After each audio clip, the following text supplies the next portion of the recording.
Good morning, everyone. Hope you've really enjoyed the VE Day celebrations, such as we've been able to take part in them.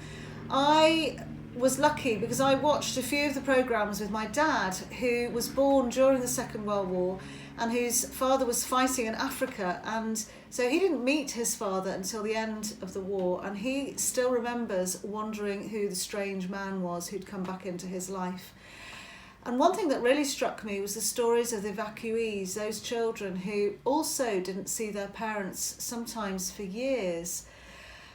So it was perfect timing, really, wasn't it, for us in lockdown and all the things that we're missing and longing for, to reflect on a generation who gave up a great deal over many, many years so that we could have freedom. And I found that really inspiring. I hope you did as well. And then, as you know, I always take enormous inspiration from the gospel readings of the day, and this weekend's are no exception.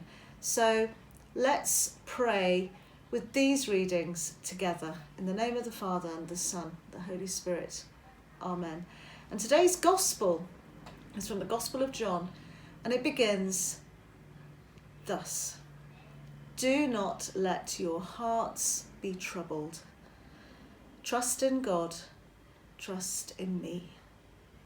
So notice those two sentences go together. Do not let your hearts be troubled. Trust in God. It's not a vague, wafty, you can feel better if you just pretend you're not worried. The two things go together, so don't miss that. And then how about this as our prayer for this week and for all time, really. This is the second reading.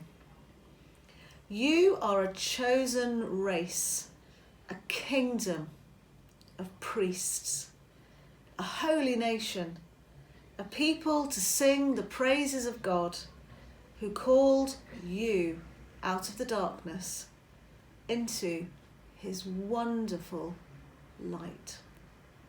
So today, I invite you to open your hands in prayer to receive God's love and to welcome that invitation not to be troubled, but to trust in God. And let's bring all of our prayers together, all of the things we're worried about, everything that troubles us as we place our trust in the Lord, and say together, Hail Mary, full of grace, the Lord is with thee. Blessed art thou amongst women, and blessed is the fruit of thy womb, Jesus.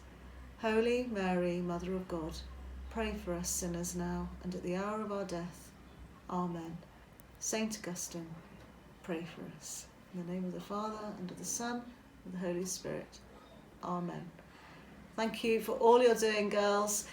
We have a lovely video about Zambia coming up as well. Have a marvellous week, and keep hold of those words. Do not let your hearts be troubled. Thank you.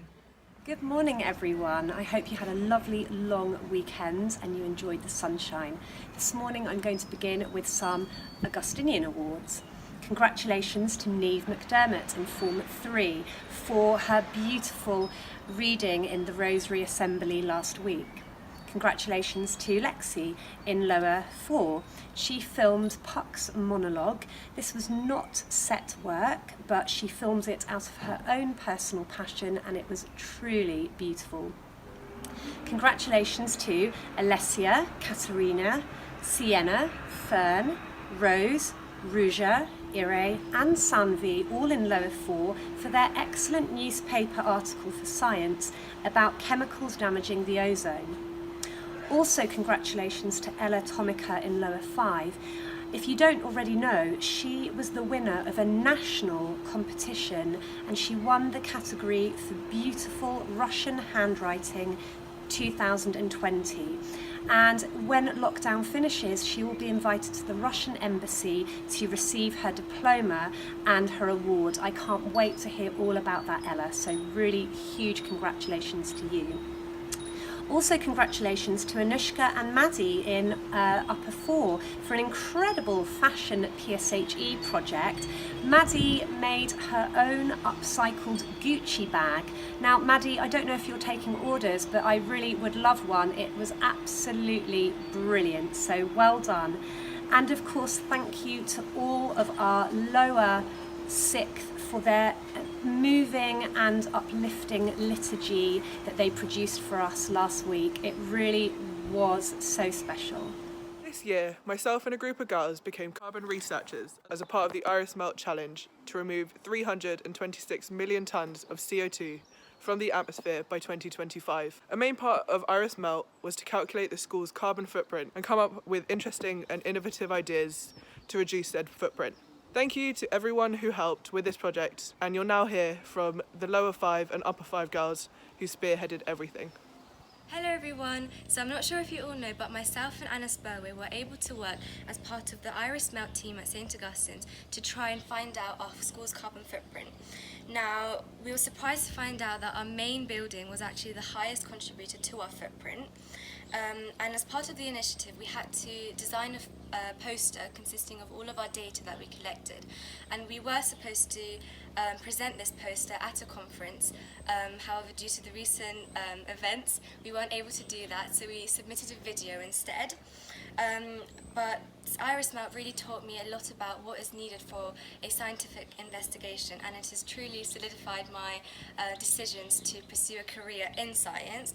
And I'm looking very forward to working with the Eco Committee to try and reduce our carbon footprint and to make St Augustine's as eco-friendly as possible. As a part of working with Iris Melt, we received 30 tree saplings that Lower 5 were able to plant with the juniors. It's amazing to see how all that carbon dioxide can be taken in and turned into oxygen, creating a healthier work environment for all of us. I can't wait to see what these tree saplings look like in decades to come.